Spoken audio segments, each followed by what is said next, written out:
Saja kita berikan kesempatan kepada Ustaz Dr. Henry Rais. Fadl.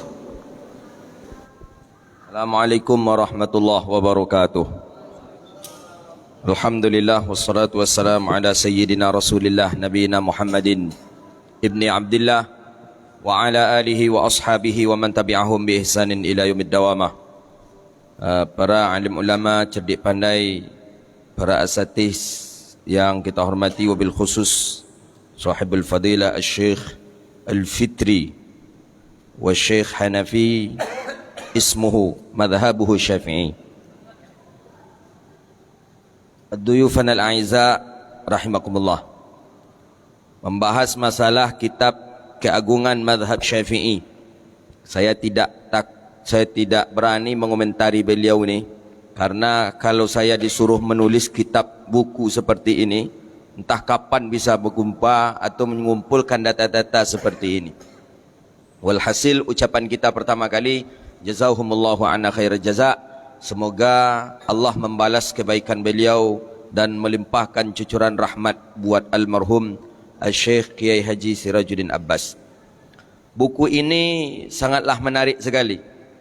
Kalau dialihkan ke bahasa Arab, mungkin buku ini hampir-hampir samalah dengan Tabaqat Syafi'i lil Baihaqi.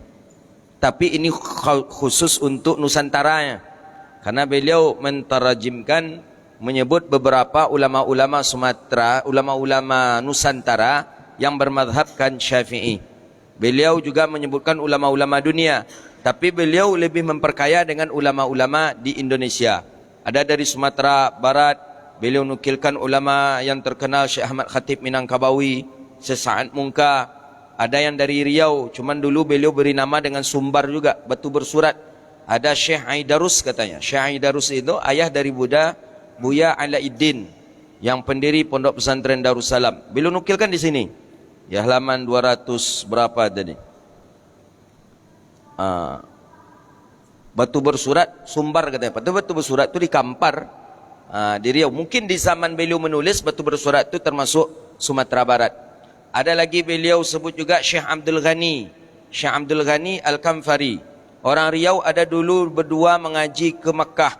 Satu Syekh Abdul Wahab Rokan dari Rokan, yang satunya Syekh Abdul Ghani dari Kampar batu bersurat.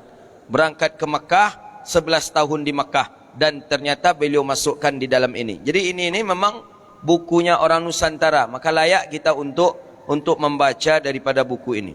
Cuma saya tidak mengatakan kelemahan buku ini, tapi untuk kelemahan kita.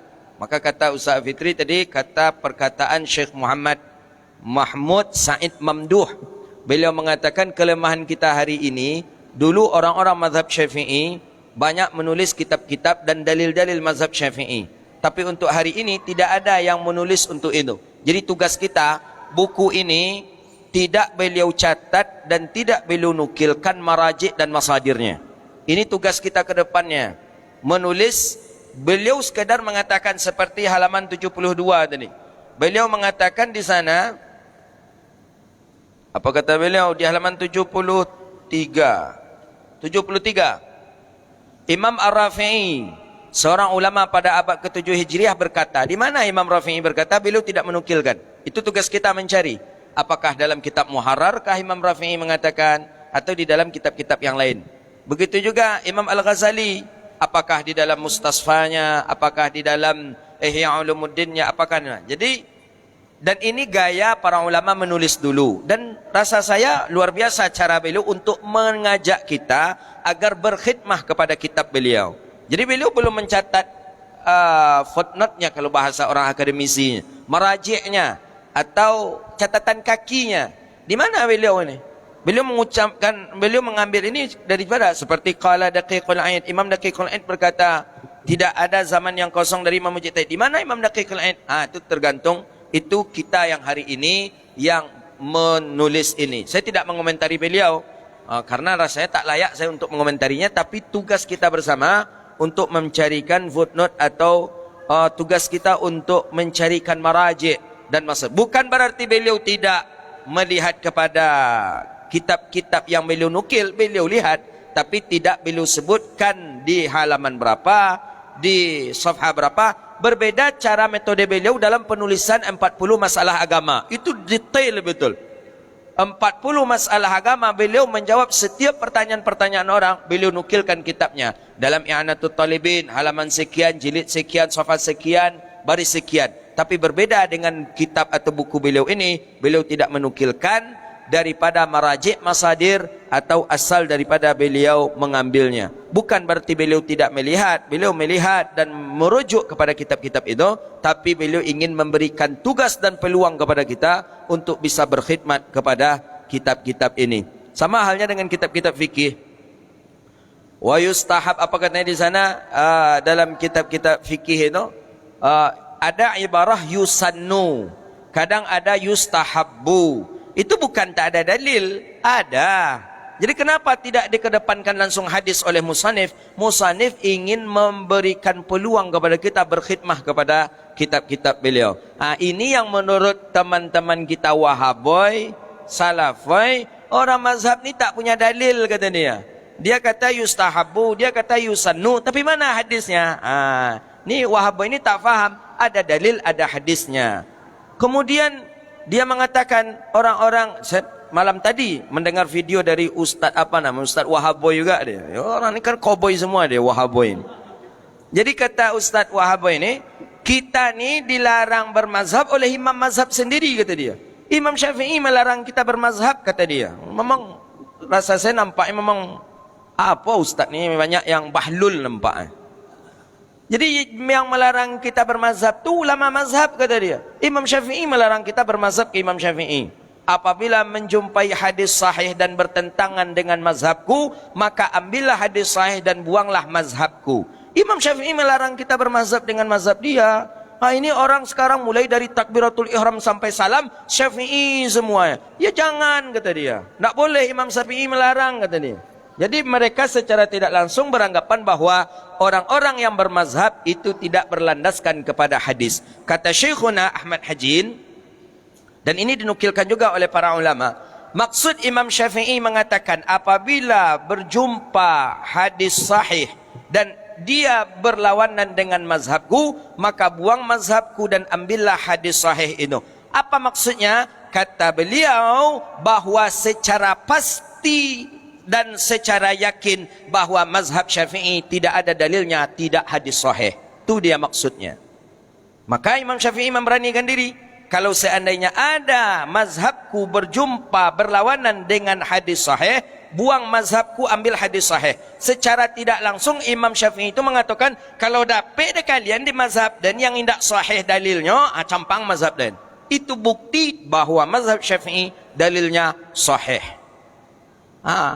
Siapa yang mengatakannya? Tengoklah Imam Nawawi sudah menulis kitab yang begitu hebat sekali. Bukti hebat, banyak ulama berkhidmat kepada kitab itu. Namanya Minhajul Talibin.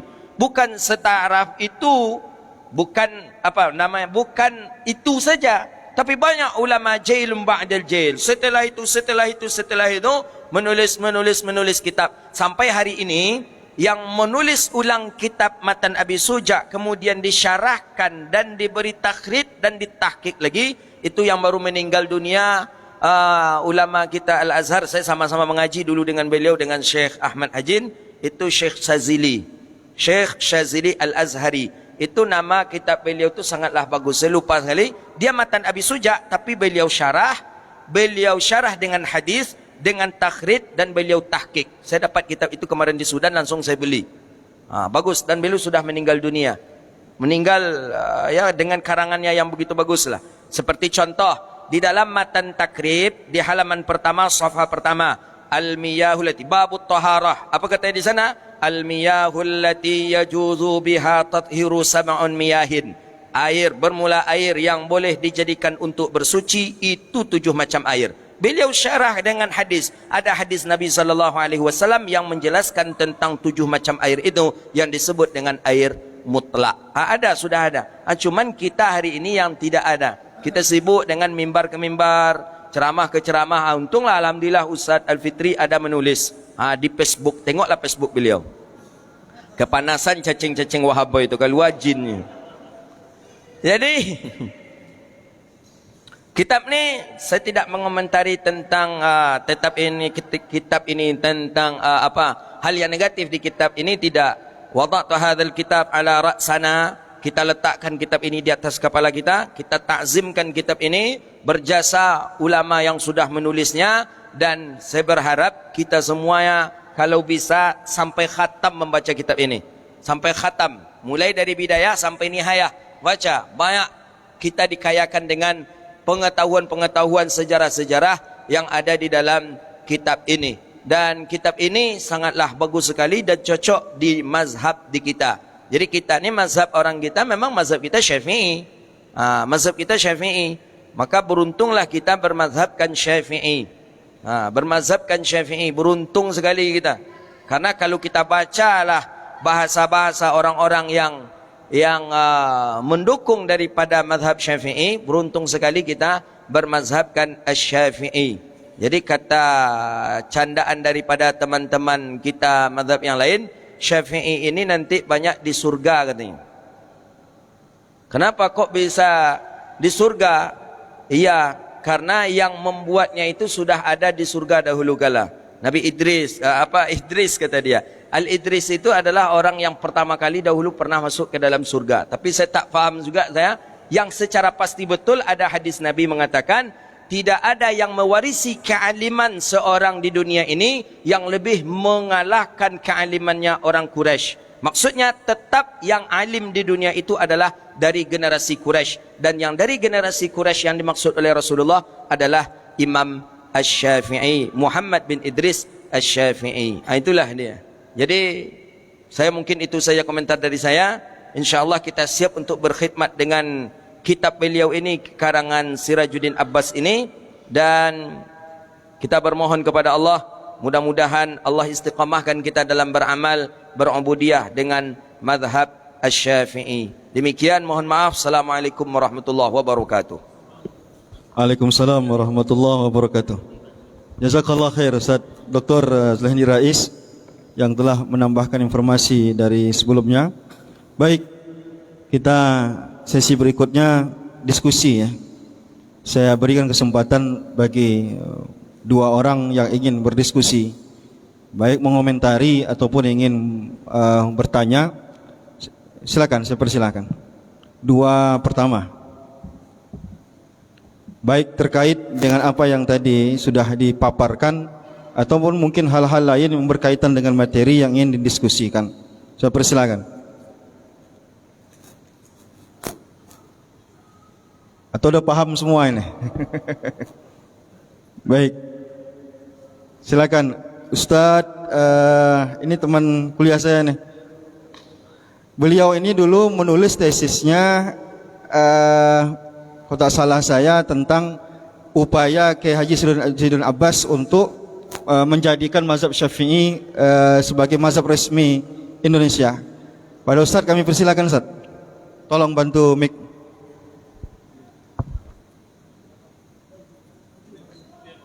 Di sini. Di sini boleh Ustaz, biar lain bisa. Baik, beliau ini. Biar kita live kan ke betul live Ustaz, mohon izin Ustaz di situ saja.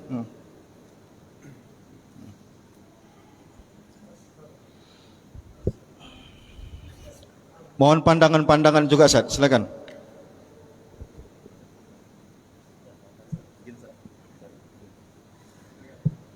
Baik, bismillahirrahmanirrahim.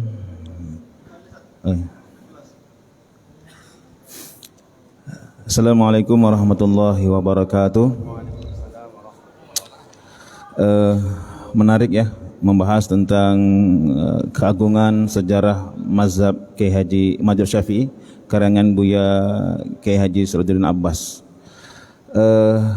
Dari segi pemaparannya, dari kajian fikih itu kita sudah mengetahui bagaimana Bapak dua narasumber, Ustadz satu yang pakai baju batik dengan Ustadz satu yang pakai baju putih, memaparkan dengan hikmat bagaimana perkembangan sejarah mazhab-mazhab baik dalam qaul jadid, qaul qadim atau dalam istilah-istilah dalam mazhab Syafi'i. Ada istilah dalam mazhab Syafi'i itu qauluna syekh, kemudian qaul jadid, qaul qadim, kemudian mu'tamad, kemudian dan sebagainya.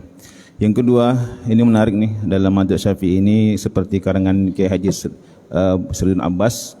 Yang pertama, beliau ini juga sebagai tokoh politik dalam Persatuan Tarbiyah Islamiyah. Jadi tidak sekedar sebagai satu ulama besar dalam mazhab, tapi sebagai tokoh politik ketika itu punya partai namanya Perti tahun 1955. Ini yang menjadi kendala Bapak Ibu sekalian semua yang hadir di sini, Pak Ustadz yang sebagai pemateri, setidaknya membahas kajian mazhab Syafi'i itu setidaknya menghadirkan tokoh gitu, tokoh yang dari Perti satu. Yang kedua, ini menarik karena kalau tidak kita yang mendalamin membahas tentang kajian-kajian mazhab Syafi'i, siapa lagi gitu.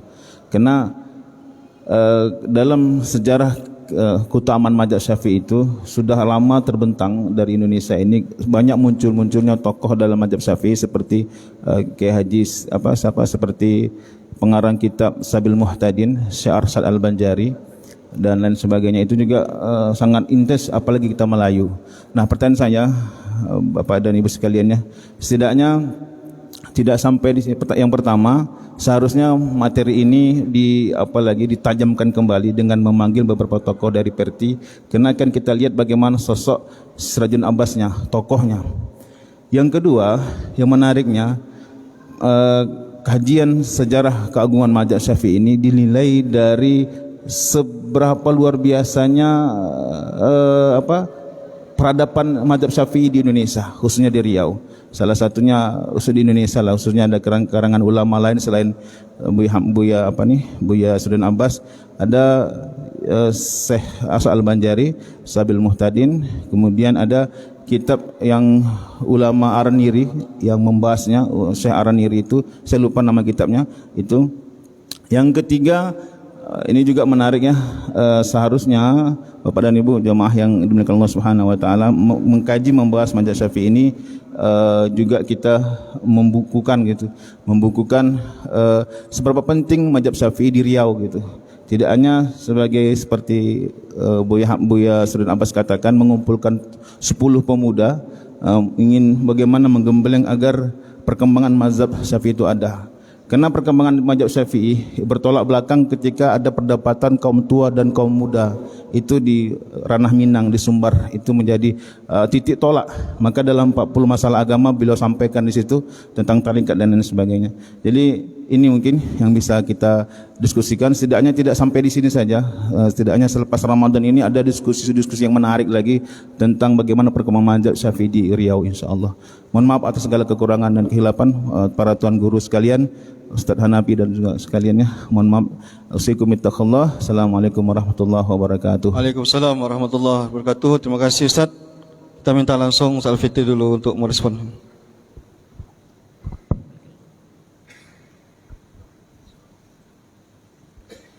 Terima kasih atas mudakhalahnya yang begitu berharga.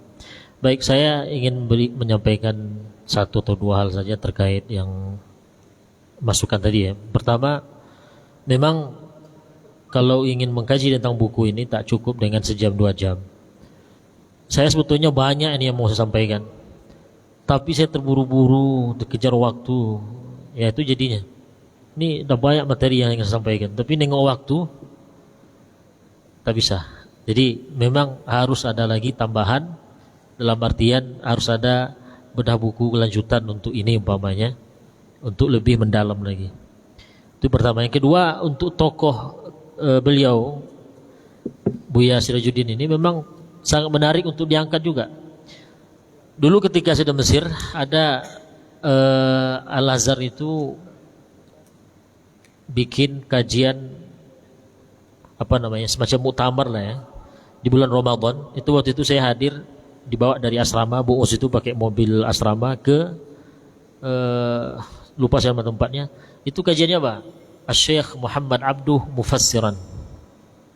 Judulnya itu Syekh Muhammad Abduh Mufassiran, berarti membedah pemikiran Syekh Muhammad Abduh dari sisi ilmu tafsir. Itu dihadirkan bukan 2 orang itu pematerinya, 4-5 orang. Sampaikanlah. Syekh Ali Jum'ah hadir, almarhum Dr. Imaroh hadir, dikupas betul seperti apa penguasaan dan pemahaman Syekh Muhammad Abdul ini terhadap mufassir ini, tentang ilmu tafsir.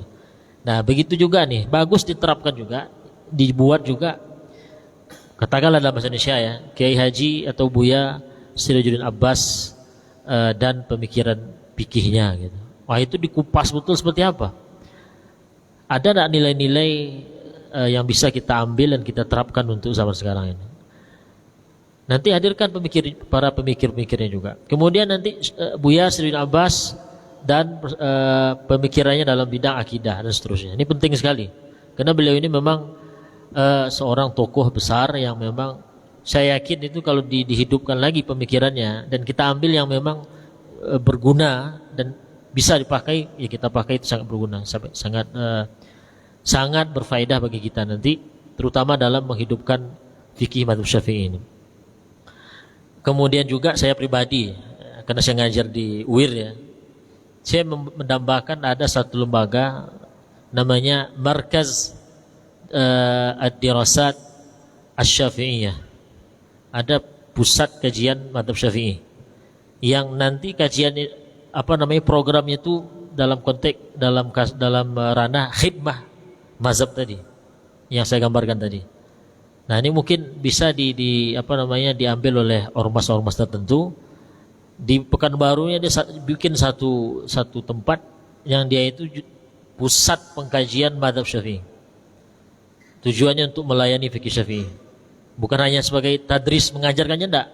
Dengan cara ya katakanlah bagaimana fikih Syafi'i itu bisa dipelajari, dinikmati, dikembangkan oleh masyarakat. Nah, jadi itu dambaan saya itu. Mudah-mudahan nanti beliau imam besar ini bisa menyalurkan ini dan beliau sekaligus jadi ketuanya. Jadi ya bagus. Baik, kita minta juga respon dari kita. Baik, selain ada lagi yang lain, saya persilakan. Ada lagi yang lain ingin berdiskusi terkait materi yang kita tadi. Kita Pak Imam nih mau diskusi. Fadal Pak Imam. Saat Minyono. Langsung saya di sini Ustaz biar masuk di kamera. Silakan Ustaz. Masuk dalam kamera Ustaz. Diturunkan aja Ustaz. Oke, baik. Silakan Ustaz.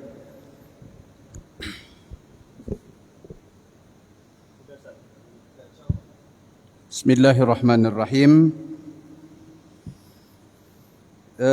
Yang pertama mungkin ini sekedar memberikan pencerahan. Kalau ini mungkin bisa dianggap sebagai pencerahan. Di beberapa literatur kitab ataupun maraji, terutama sekali yang kami bergelut di situ masalah ilmu tajwid.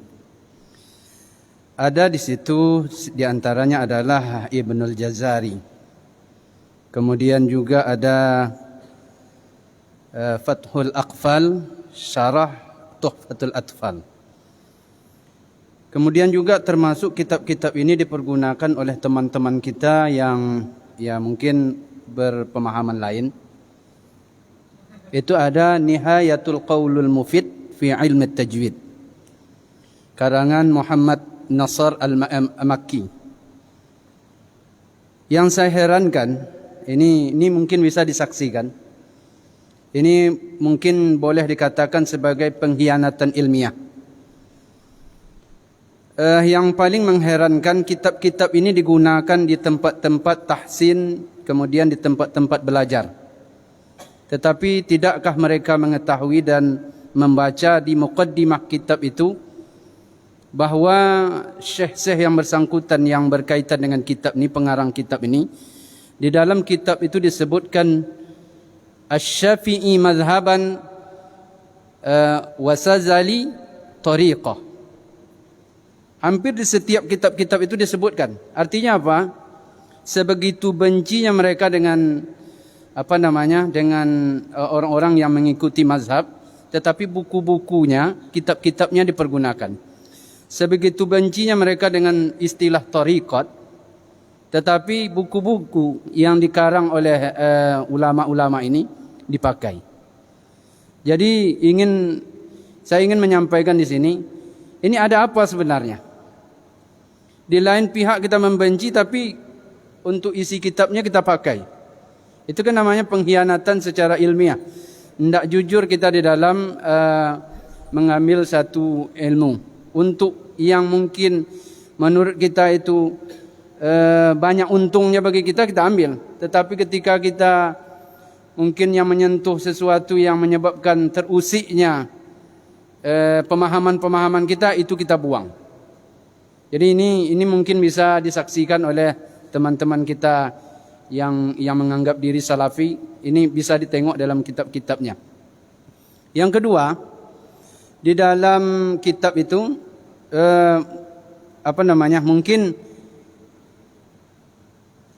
kukuhnya mereka atau orang-orang tertentu dengan pemahaman-pemahaman ini, saya tengok karena mereka kukuh mempertahankan pendiri ataupun pencetus daripada ajaran ini yang mereka sudah agung-agungkan seperti Muhammad bin Abdul Wahab. Mungkin kita perlu juga yang hadir pada kesempatan ini, ustaz-ustaz kita memberikan menterjemah kitab-kitab yang berkaitan dengan Muhammad bin Abdul Wahab yang sebenarnya. Karena ada versi lain di luar. Muhammad bin Rustum, ada Muhammad bin Abdul Wahab. Ini sudah dikotakkan. Artinya yang ini yang tidak benar, yang ini benar. Jadi mungkin salah satu di antara maraji ataupun literatur yang mungkin bisa kita jadikan ini mungkin bagian daripada kitab turas, yaitu As-Suhubul Wabilah ala Dhara'ihi Al-Hanabilah. Ini tahun 1295 Hijriah. Jadi kitab ini mungkin bisa untuk penjelasannya. Karena ini sudah disimpang siurkan. Yang Muhammad bin Abdul Wahab yang sebenarnya mana, Muhammad bin Rustum itu siapa. Jadi kemudian itu yang kedua. Yang ketiga, ini pertanyaan ini. Di dalam buku yang kita bahas pada hari ini ada isi-isi hukum yang ada di dalam kitab-kitab mazhab Syafi'i itu, yaitu terdiri daripada 4 ya. Pertama tadi wajib, sunnah, kemudian makruh, mubah dan haram. Jadi isinya berkaitan dengan ini. Ada saya dengar beberapa penceramah, ini mohon maaf penceramah atau yang menyampaikan ini, ada yang menyebutkan sunnah wajib. Bayangkan tuh, ini sudah viral nih kemarin sebenarnya. Sunnah wajib. Ada sunnah wajib, ada sunnah yang ada sunnah yang tak wajib gitu. Jadi mohon penjelasan dari Tuan Guru perkara hal ini, karena ini merancukan ini. Karena di dalam literatur itu sudah jelas bahwa yang sunnah ada hukum tertentunya. Demikian, mohon maaf atas segala khilaf dan salah. Assalamualaikum warahmatullahi wabarakatuh. Waalaikumsalam warahmatullahi wabarakatuh. Saya rasa poin 1 dan poin kedua tadi masukkan saja. Kita fokus minta asatis kita untuk merespon poin ketiga.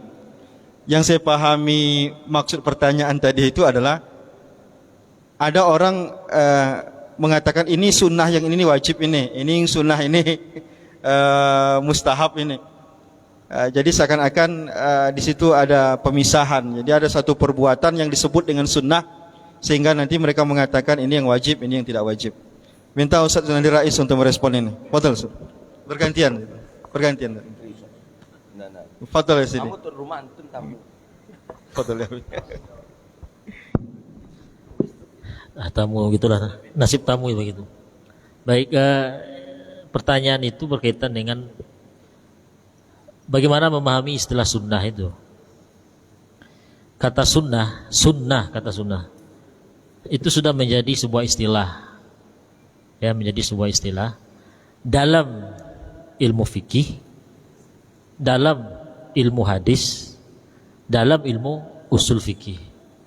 Bisa jadi satu kata dipakai sebagai istilah oleh para katakanlah para ulama di bidang-bidang ilmu tertentu.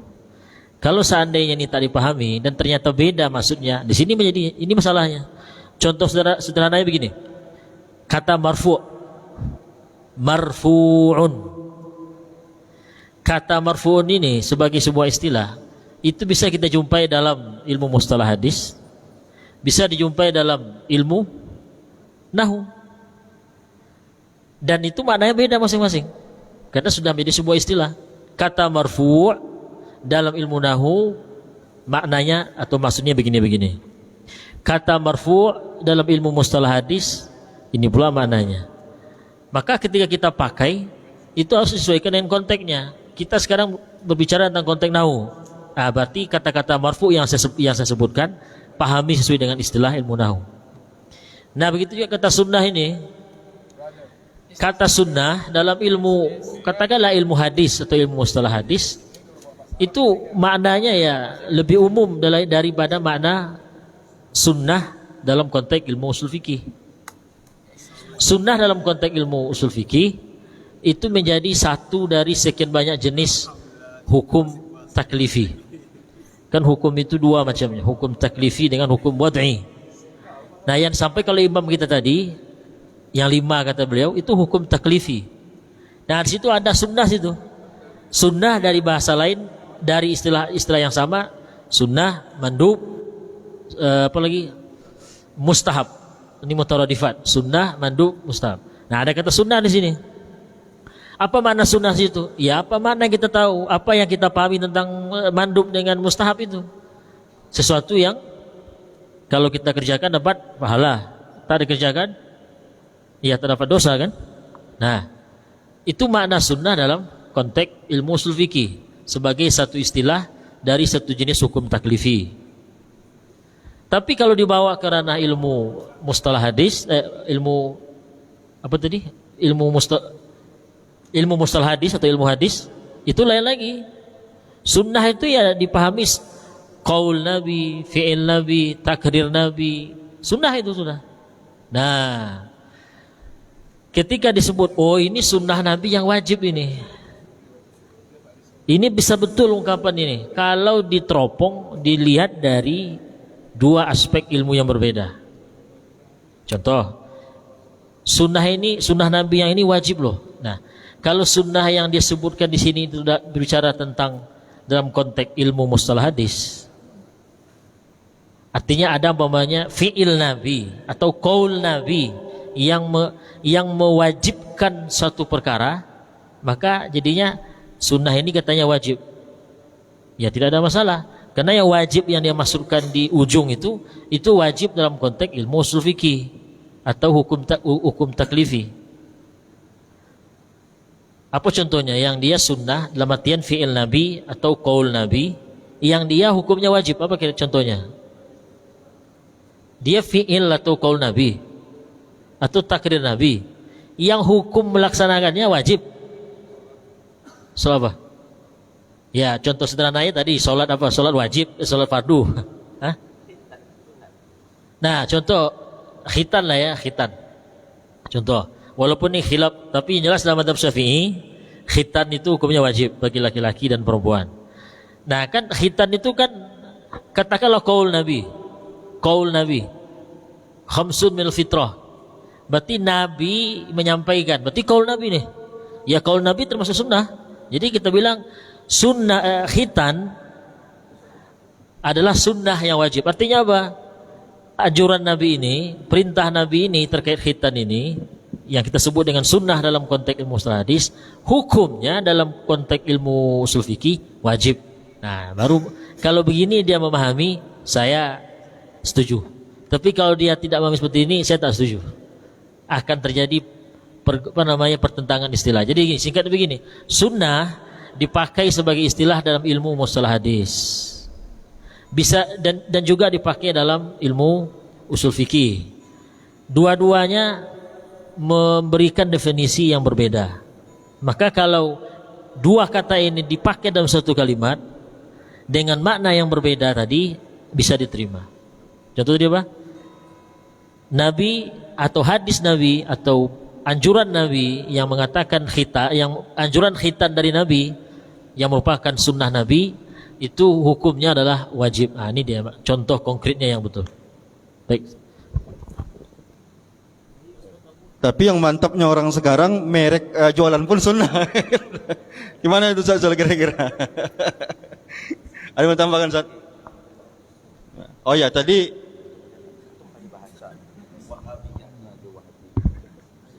baik, nanti itu perlu Pak khusus nanti menjelaskan. Baik, ada lagi yang diskusi? Saya persilakan. Silakan langsung ke tempat yang disediakan supaya lebih jelas. Ya. Kita masih ada waktu 15 menit ya. Kalau ada yang ingin bertanya, nanti kita silakan duduk dekat di situ supaya langsung cepat. Bismillahirrahmanirrahim. Ya, kok bisa ringkas dan padat. Wahyu Zat. Ya, silakan Pak Wahyu. Kita belajar fikih Syafi'i itu kan selalu dari, kalau kita lihat tingkatan masyarakat kan dari awam Zat. Awam mungkin nanti belajar sedikit naik mungkin jadi alim, jadi ustadz. Kalau kita lihat zaman dulu di Indonesia ini kan kalau orang belajar agama itu tidak akan jumpa mazhab lain selain mazhab Syafi'i. Karena memang guru-guru, ustadz-ustadz yang mengajarkan tentu mazhab Syafi'i. Zaman sekarang kita nih bisa jumpa mazhab-mazhab yang lain dengan mudah. Internet di mana-mana. Jadi kadang kita nih masuk pada, kalau dulu ada buku namanya, judul buku tuh kafir tanpa sadar. Kafir tanpa sadar. Atau bid'ah tanpa sadar segala macam. Sekarang mungkin kita bisa jatuh pada talfik tanpa sadar. Talfik, tatabu'ul khos tanpa sadar. Kita tak tahu mana yang kita ambil sekarang gitu. Karena sekarang kita ketika ada hal yang kita mau cari tahu, cari di internet, sehingga yang terjadi itu talfik tanpa kita sadari gitu. Ini kira-kira bagaimana istilahnya mengantisipasi lah hal-hal seperti ini, karena kadang kita orang awam ini kan belajar di sana sini campur aduk, kadang pada hal-hal tertentu kadang kita talfik tanpa kita sadari. Ini kira-kira bagaimana mengantisipasi? Jazakallah khair.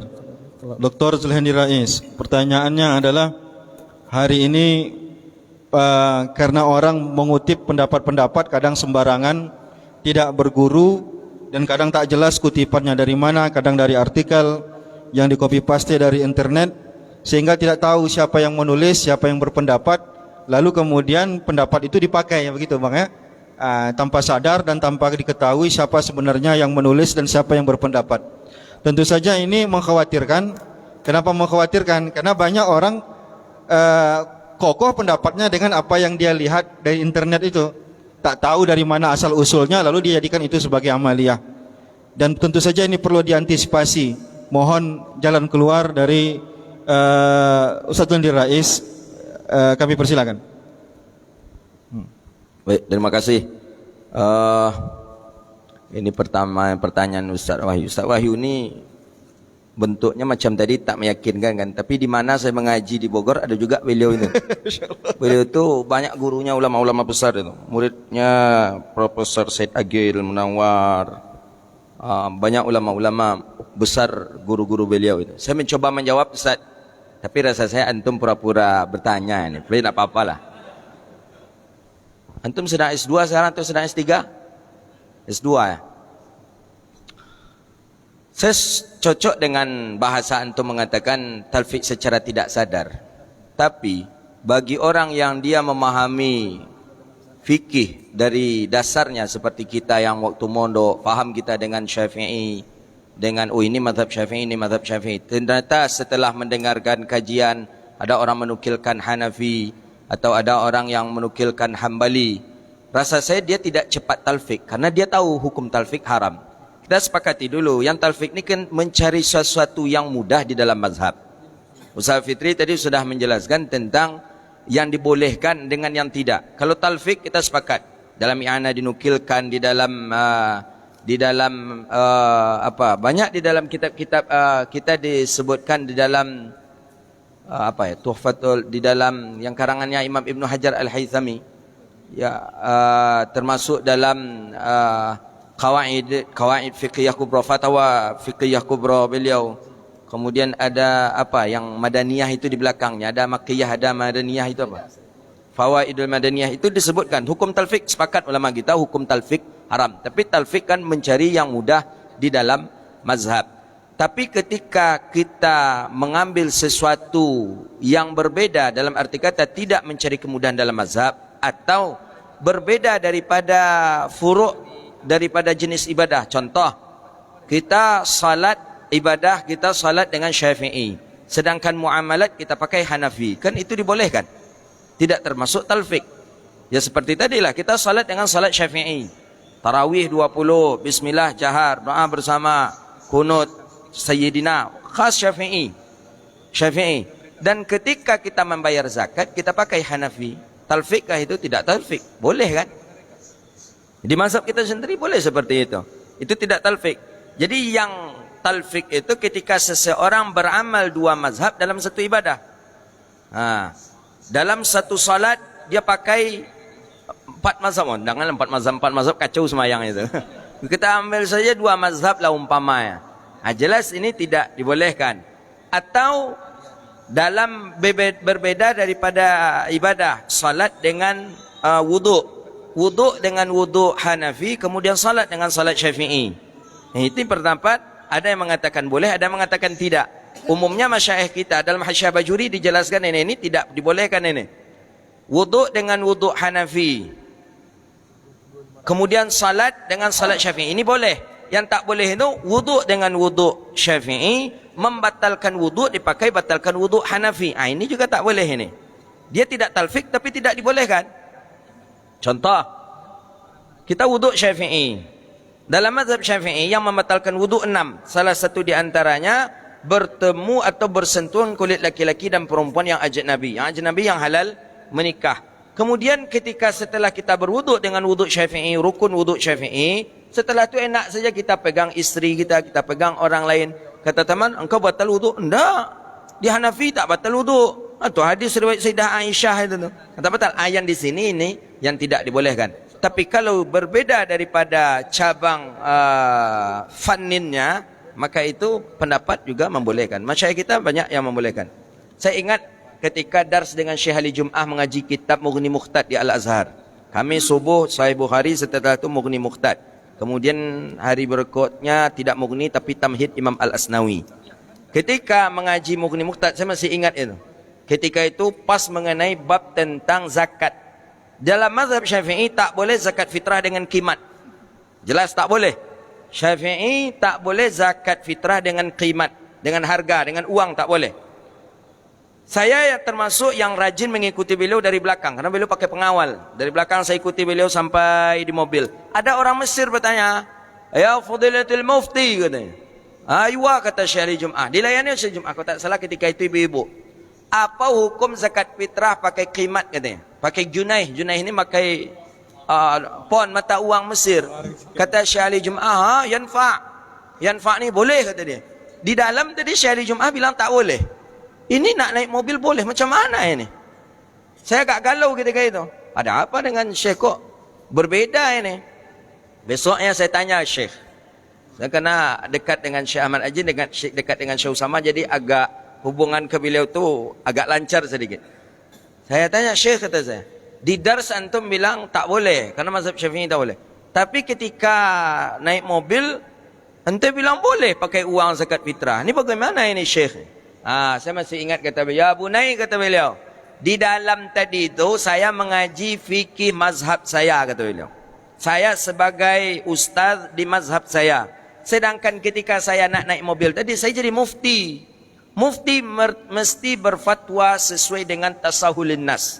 Menurut qaul am, menurut orang-orang yang lebih memudahkan masyarakat. Dan masyarakat lebih mudah memakai itu. Oh, jadi boleh macam itu rupanya. Talfikkah itu tidak talfik. Cuman itu kan mufti, kita ni bukan mufti. Kita ni tak mufti. Bolehkah kita seperti itu? Saya tidak mengatakan, kalau saya lah, saya tetap komitmen tidak. Karena kita tidak mufti. Kita tidak mufti, kecuali kalau kita mufti bolehlah. Kadang ada ustaz kita yang dia mengaku Syafi'i tapi menjawab dengan pendapat yang tidak Syafi'i. Ada S1, S2, S3-nya di Madinah ustaz tu, Wahaboy dia. Kata dia, saya Syafi'i, mazhab saya Syafi'i, tapi saya tak berkunut, kata dia. Kan tidak aja namanya. Benyanyah namanya tu. Saya Syafi'i. Itu ada di YouTube itu bahasa dia. Orang Riau S1, S2, S3-nya Madinah. Saya ni Syafi'i. Mazhab saya Syafi'i. Saya sudah baca-baca semua kitab-kitab Syafi'i. Tapi saya subuh tak berkunut. Saya Al-Fatihah tak bismillah.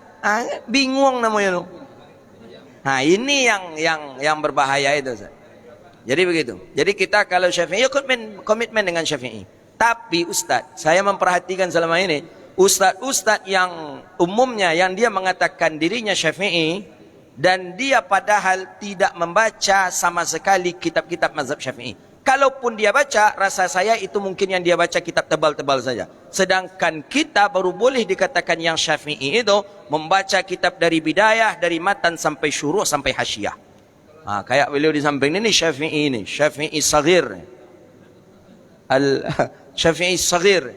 Jadi kita di pesantren mulai dari kitab Matan Takrib, naik Fathul Qarib, Bajuri, I'anah, Qalyubi Umairah, Fathul Wahhab, nanti ke Tuhfatul Muhtad, Mughni Muhtad. Ini kan jenjangnya orang yang baru disebut dengan Syafi'i. Ada orang hari ini tamatan Al-Azhar mengaji kitab Qalyubi wa Umairah di Universitas Al-Azhar Fakultas Syariah. Dia balik pulang dia katakan saya mazhab saya Syafi'i, padahal tak pernah ngaji Matan Takrib, tak pernah mengaji Fathul Qarib, tak pernah mengaji Bajuri, tak pernah. Kita khatam baru bisa kita mengatakan Syafi'i. Itu pun tidak semuanya baru kita kuasai tentang mazhab Syafi'i. Ada alumni Al-Azhar menjadi muqarrar Al-Azhar Syariah kan, Qalyubi wa Umairah. Dia katakan kami ini mazhab kami Syafi'i, di Azhar kami dididik Syafi'i. Padahal yang dia baca cuman Qalyubi wa Umairah. Dia tak pernah ngaji I'anah, tak pernah ngaji Hasyiah Bajuri, tak pernah ngaji Mughni Muhtad, tak pernah ngaji Fathul Qarib. Maka pendapat dia ni kadang halal. Contoh kecil saja. Saya sering berdebat, saya pernah berdebat dengan teman-teman kita, ustaz-ustaz kita di Pekanbaru. Di dalam mazhab Syafi'i memijak Syazirwan. Syazirwan itu pondasi Ka'bah. Tersinggung saja oleh kaki dalam mazhab Syafi'i batal tawaf. Ustaz-ustaz kita di Pekanbaru hampir tak percaya dengan ucapan saya. Cek dalam kitab mazhab Syafi'i, kata saya. Karena kita berani, kita dari kecil sudah mengaji kitab yang mulai kecil Syafi'i. Di mana dapat dia buya tu katanya, ibarat itu dah mazhab Syafi'i. Ampun nak ingin bagi tahu dah. Kalau ingin tahu, cek, dicari, dapatlah di dalam kitab-kitab mazhab Syafi'i. Umumnya termasuk kitabnya karangan Syali Jum'ah yang muasir tentang haji dan umrah, di sana dijelaskan. Menurut mazhab Syafi'i, apabila tersinggung, tak usah terpijak, tersinggung saja sedikit Syazirwan no, batal tawaf. Kenapa? Karena Syazirwan itu sudah bagian daripada Ka'bah. Sedangkan tawaf wajib di luar Ka'bah. Itu kecil, hal yang kecil dalam mazhab Syafi'i. Banyak lagi hal-hal yang kecil lagi yang tidak dijumpai oleh orang kecuali orang yang mendalami dari dasar mazhab Syafi'i. Jadi bagaimana kita akan mengatakan mereka talfik sedangkan mereka pun tidak paham dengan Syafi'inya? Begitu dia hari ini Ustaz. Nama Hanafi, mazhabnya Syafi'i. Mungkinkah orang percaya sama nama Hanafi? Tapi mazhab saya Syafi'i katanya. Sedangkan dia saja tak yakin dia dengan nama Syafi'i. Buat nama ya Hanafi. Itu saja. Syekh. Habis semua dikupas ya. Jadi saya ngambil yang apa aja lah, yang sudah tercecer aja. Jadi talfik itu sebetulnya tambahannya. Ada talfik yang boleh, ada yang tidak. Talfik yang tidak boleh itu adalah menggabung dua mazhab atau dua pendapat yang membuat amal atau ibadah itu batal sah menurut kedua-dua mazhab itu. Contoh, saya berwudu dengan mazhab Syafi'i. Jadi rukun wudu yang saya pakai Syafi'i. Berarti wudu saya sah ya menurut Syafi'i. Tapi nanti dalam perkara membatalkan wudu, saya pakai mazhab Hanafi. Sementara rukun wudu Hanafi enggak saya pakai. Yang membatalkan saya pakai. Nah, Lalu wudu yang tadi itu saya bawa sholat. Sah apa tidak? Kedua-dua mazhab ini mengatakan sholat saya tidak sah. Kenapa? Wudu Anda menurut mazhab Hanafi tidak sah karena rukun wudu mazhab Hanafi ada yang tidak Anda lakukan. Dan dalam mazhab Syafi'i wudu Anda tidak sah karena sudah batal menurut mazhab Syafi'i. Walaupun rukun wudu Anda tadi rukun wudu Syafi'i. Jadi talfik yang tidak boleh itu adalah memakai dua pendapat, dua mazhab namanya dalam satu qadiyah, dalam satu perkara hukum yang konsekuensinya kedua-dua mazhab itu mengatakan ibadah yang kita lakukan tadi tidak sah. Nah, ini yang perlu diperhatikan. Tapi kalau tidak berisiko itu ada satu mazhab dari dua mazhab itu yang mengatakan masih sah, itu boleh tuh. Lantal itu. Contoh konkret lagi begini, ketika umroh nanti umpamanya kita tawaf kan harus suci ya, berwudu. Cuma nanti takut terpegang sama yang tawaf perempuan nih. Ketika kita masih pakai ihram umpamanya masih tersentuh oleh dia bau kita atau apa. Maka solusinya gimana? Solusinya adalah lihat mazhab mana yang mengatakan bersentuhan perempuan ya itu tidak batalkan. Oh, mazhab ini. Mazhab siapa? Hanafi. Oke. Anda wudunya perhatikan apa rukun wudu mazhab Hanafi. Apa rukun wudu mazhab Hanafi yang berbeda dengan mazhab Syafi'i. Nah, lakukan itu rukun wudu mazhab Hanafi itu. Sehingga nanti ketika kita kesentuh cewek aman. Artinya wudu kita sah menurut mazhab Hanafi tadi, dan yang membatalkan ini juga sah. Apa namanya? Tidak kita mengatakan ini tidak sah menurut mazhab Hanafi juga tidak ada masalah karena kita tadi wudunya pakai dengan menggunakan rukun wudu mazhab Hanafi. Jadi itu talfik yang tidak boleh ya.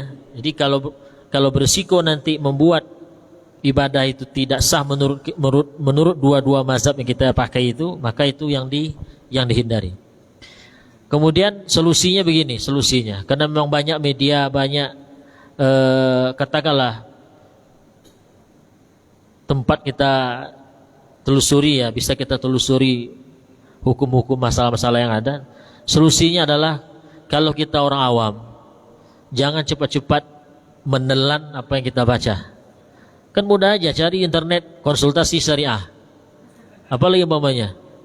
Jadi saran saya kalau kita merasa orang awam, jangan cepat-cepat ditelan itu. Tanyakan ke orang yang memang dia tahu masalah talfik ini. Jadi nanti dia akan nanya, dia akan menerangkan, oh ini kalau Anda pakai ini talfik sudah nih, talfik yang diharamkan nih. Itu oh iya gitu, usah. Jelas itu nanti. Jadi saran saya solusinya jangan cepat-cepat menelan tanda kutip hukum-hukum yang bisa kita jumpai dalam website fatwa tertentu kalau kita ingin menghindari yang namanya talfik yang diharamkan.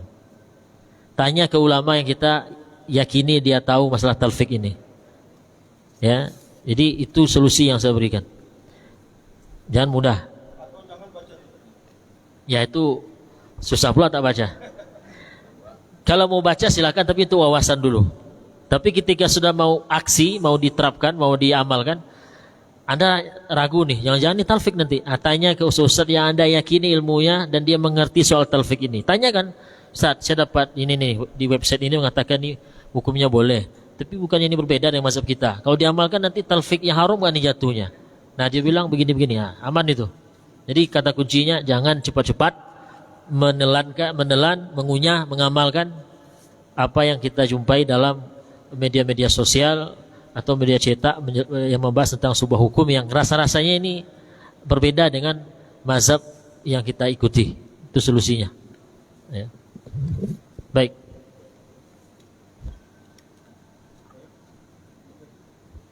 Silakan untuk moderator.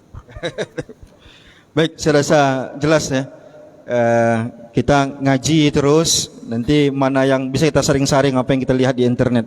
Tapi kalau tak ngaji di majelis, nggak pandai kita menyaringnya. Baik, saya rasa cukup jelas apa yang sudah dipaparkan. Waktu yang menghukumi kita, tapi kalau bisa singkat dan baik, ompek matol. Ustaz yang bertanya. Taib, fadal. Singkat padat. Tanpa mukadimah, fadal. Bismillah. Ustadz, pertanyaan yang sudah ana tulis ada lebih kurang 7 buah pertanyaan. Satu saja yang boleh. Cuma satu yang boleh. Pertanyaan ya. Satu saja, biar dijawab. Dua lah boleh Ustadz ya. Coba. Mana yang bisa? Yang pertama, kami khususnya di Mesir, saya besar di lingkungan Muhammadiyah. Muhammadiyah itu dia tidak mengikut satu mazhab. Dia ada lembaga namanya Majelis Tarjih. Lalu saya sering mendengarkan guru-guru kita, sampai hari ini saya masih belajar sifatnya. Saya merasa agak keberatan dengan segala kefakiran saya ketika kita mengatakan kita wajib berpegang teguh kepada satu mazhab. Karena yang saya pahami di sini akan mendatangkan kesulitan. Dan kemudian tolak ukurnya orang bermazhab itu seperti apa? Apakah hanya ketika dia tahu ini Syafi'i, ini Hanafi? Banyak sekali saya temukan. Banyak guru-guru besar kita yang mengaku Syafi'i tapi sholatnya Allahu Akbar.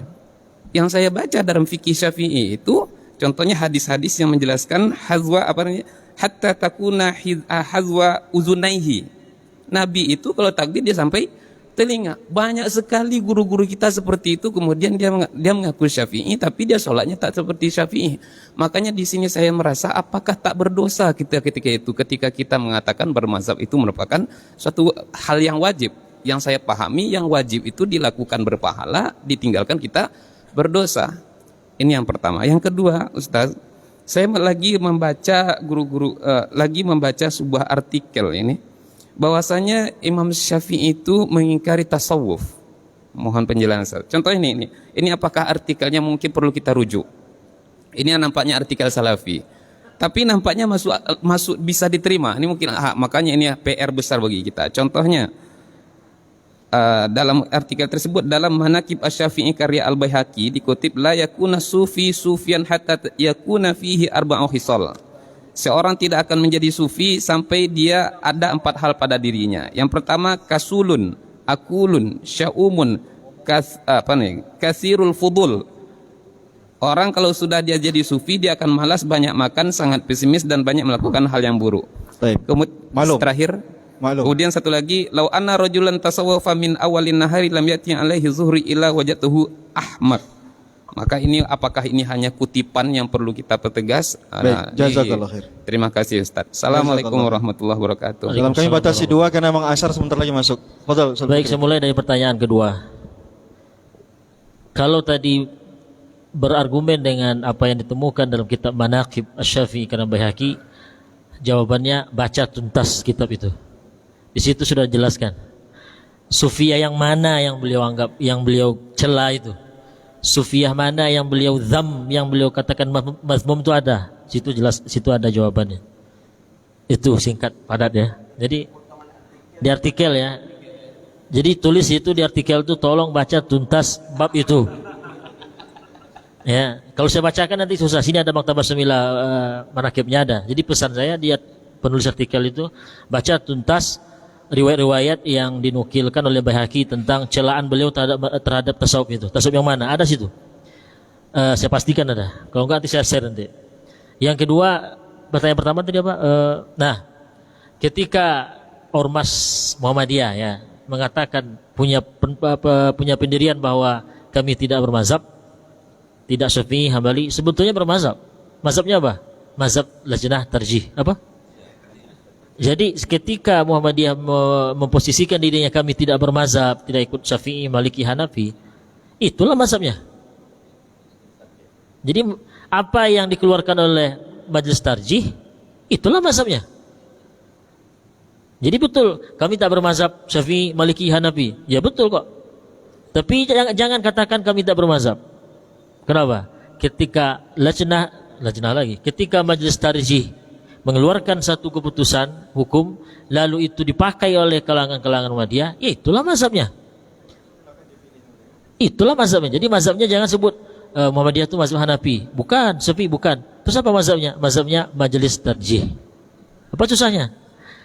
Nah, kenapa demikian? Karena hakikat dari mazhab itu artinya pendapat. ketika saya dalam masalah A ikut pendapat Syafi'i, berarti itulah mazhab saya dalam masalah ini.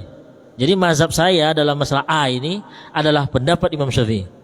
Jadi kalau ada warga Muhammadiyah dalam masalah A mengikuti keputusan Majelis Tarjih yang mengatakan begini, lalu dia amalkan, itulah mazhab dia dalam masalah A ini. Hah? Ya, mazhab ke-10 terserahlah. Intinya itu. Jadi mazhab itu artinya pendapat. Ya. Lalu ketika dalam satu masalah kita ikut pendapat ulama Syianu dalam masalah ini, maka itulah mazhab kita. Maka ada sebuah kaidah begini. Al-'amiyyu la madhhaba lahu. Orang awam itu tidak ada mazhabnya. Tidak ada mazhabnya. Itu mazhabnya apa? Mazhabnya itulah mazhab yang memfatwakan kepadanya.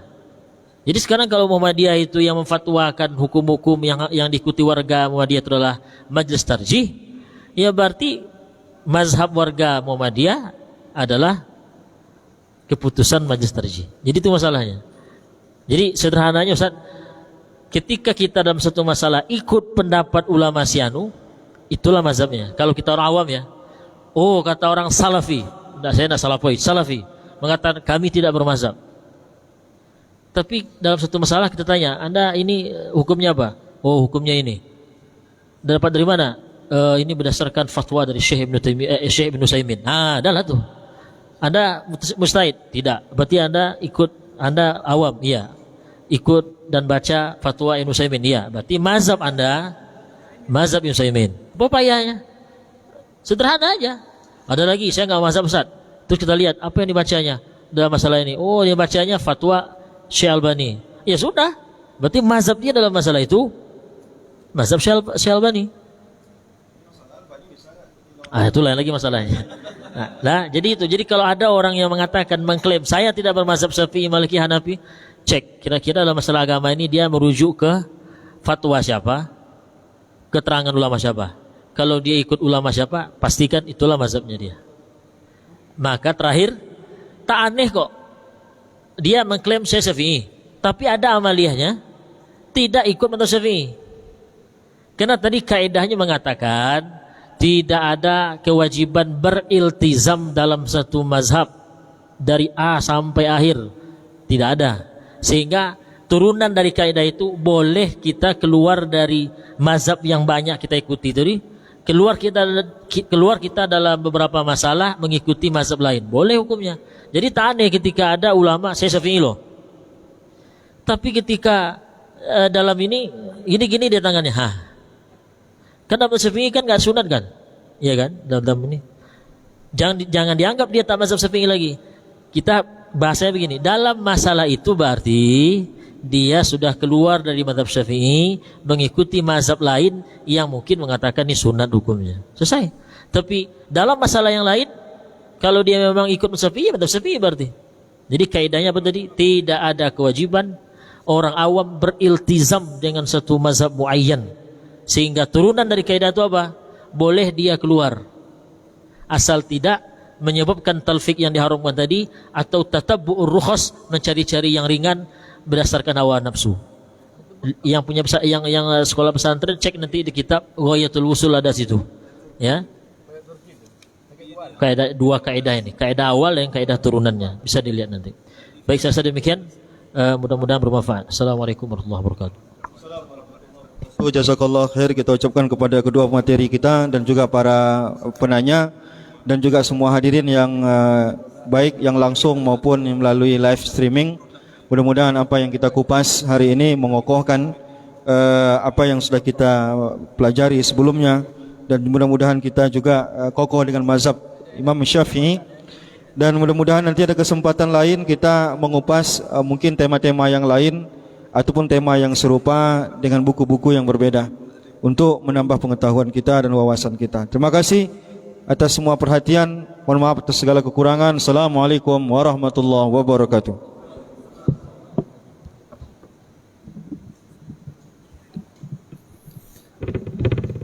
Baik, terima kasih kita ucapkan kepada Al-Mukarram Al-Ustadz Haji Muhammad Hanafi dan kita ucapkan juga kepada dua narasumber kita yang telah memberikan ilmu kepada kita semua dan telah membedah buku Sejarah dan Keagungan Mazhab Imam Syafi'i karya Kiai Haji Sirajuddin Abbas, dan semoga kita semua kita minta kepada peserta kira-kira untuk tahun depan perlu diadakan lagi enggak bedah bukunya?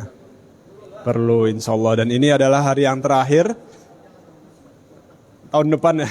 Dan permintaan juga dari banyak peserta mengimbau insya Allah kita laksanakan bedah buku ini sebulan sekali. Nanti kita informasikan, dan jangan lupa langsung dilihat informasinya di fanspage Masjid Raya An-Nur Provinsi Riau. Insya Allah diviralkan sama Bang Bayu bagaimana informasi yang terupdate untuk bedah buku.